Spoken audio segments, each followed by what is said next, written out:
My name is Owen Furlong. I'm 16 years old and I go to City Christian High School. I'm Alyssa Newman. I'm 17 and I go to Gladstone High School. Mira Hakeem. I'm 16 years old and I attend City Christian High School. It's Michael Cunningham. I am 16 years old and I go to Madison High School. Haley Owen. I am 16 years old and I go to City Christian School. Grace Ross. I am 15 years old and I go to Clackamas Middle College. I've been going to GU about 4 years now. For about 5 years now. For about 5 years. Since freshman year of high school. Since 6th grade. Since the 6th grade, so I'm upcoming to four years now. Before I came, I was at a public school it was not a good school, and I wasn't hanging out with the right people, doing the wrong things. I wasn't really doing well in school.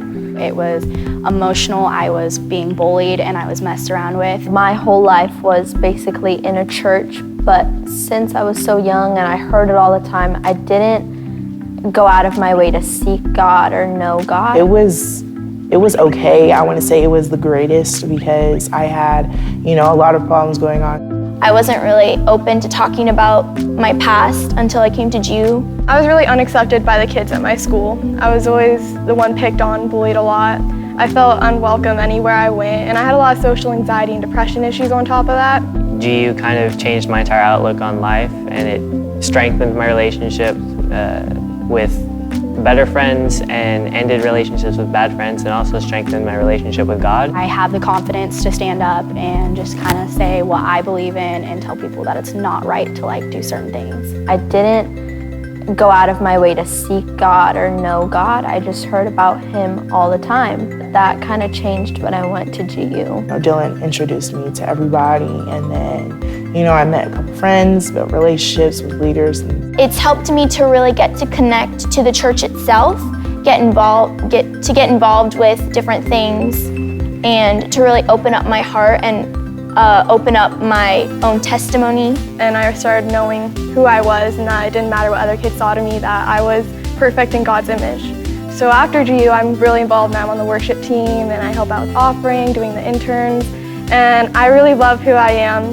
And when people pick on me, it honestly doesn't bother me anymore. And God's love definitely took a big pull on my life, and it really helped me out. My favorite thing would have to be the leaders, because you not only meet with them on Wednesdays, but you also have a personal relationship, a one-on-one, to where you can call them at midnight and they will come get you. I've had leaders come pick me up when I was on the streets doing the worst things that I could possibly do. And so that's honestly my favorite part, is how you have a certain connection with certain leaders. I like meeting new people because you're kind of welcoming them into your kind of friend circle, and you also get to encourage them to maybe come, because maybe it's their first time. You can be like, hey, you should come back to GU, and if they don't, then they don't, but you just hope that they do. I like how open GU is. I mean, they accept pretty much anybody, and they're open to trying new things, and they're open to loving people, and that's just really amazing to me, because I used to go to a little bit of a really religious and closed-minded church, and so seeing a church like this has just really changed my life. When you walk in here, it's basically even just for a couple hours, you can just block out the world, and doesn't, your problems are still there, but it's not pounding on you. Just the atmosphere that comes with the worship in GU is just really peaceful. And sometimes it can also be fun because you do the faster songs and stuff like that. But really, I've just always connected to that, and it really opens my eyes to what God is going to do in my life, what He will do in the future, what He's doing right now. I get different messages from God through the worship here. The altar call, and that's only because I see people's lives change there, and my life always changes there, because I'm able to actually open up about my issues, and I'm able to get prayer over them. And I get to see other people get prayer, and just having God's presence there is really amazing to me. Dylan can't text. Dylan, I talk to him all the time, and I'm like, hey Dylan, what'd you tell me about at GU? And then he'll go off into a random conversation, and he'll type things wrong. Today he texted Michael about coming here into the chapel, but he was saying it like he was typing under the table, at a meeting. You could tell, because he wasn't he doesn't know how to text, so he doesn't know how to put things, and he's always like, how's it going, not how are you? Like, how's it going tonight, everybody? Like, he just says things improper, and it's funny to me. Like, I love it.